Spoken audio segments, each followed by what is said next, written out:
target maging historic feat ng Philippine paddle team ang Aichi Nagoya Asian Games sa Japan kung saan magde-debut sa isang continental showpiece ang nasabing sport.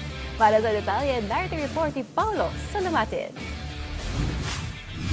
Kasalukuyang nasa Madrid, Spain ngayon ang 4 na miyembro ng Philippine National Paddle Team para sumabak sa intensive training bilang paghahanda sa Asian Games na gaganapin mula September 19 hanggang October 4 sa Aichi, Nagoya, Japan.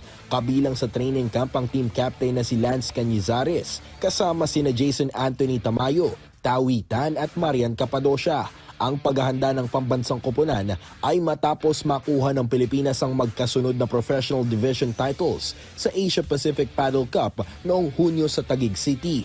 Ayon kay Paddle Pilipinas President Jeff Cheng, malaki ang halaga ng pagkakasama ng paddle sa Asian Games dahil ito ang unang pagkakataon na makakasabak ang sport sa quadrennial event. Samantala, naniniwala si Paddle Pilipinas Secretary General Attorney Dwayne Santos na magiging mahalaga ang karanasan ng grupo sa APPC bilang bahagi ng kanilang paghahanda para sa Asian Games. Patuloy din ang federasyon sa pagpapaunlad ng paddle sa grassroots level, kabilang ang paghahanda ng mga coach mula sa iba't ibang panig ng bansa. Kamakailan lamang, nakasabak din ang mga junior players mula sa Talisay City, Cebu at Taguig City sa amateur category ng Paddle Pilipinas Open. Mula sa grassroots program hanggang sa international competition, patuloy ang paghahanda ng Paddle Pilipinas para sa unang Asian Games appearance ng sport habang layo ng national team na makipagsabayan sa mga pinakamahuhusay na paddle players sa Asia.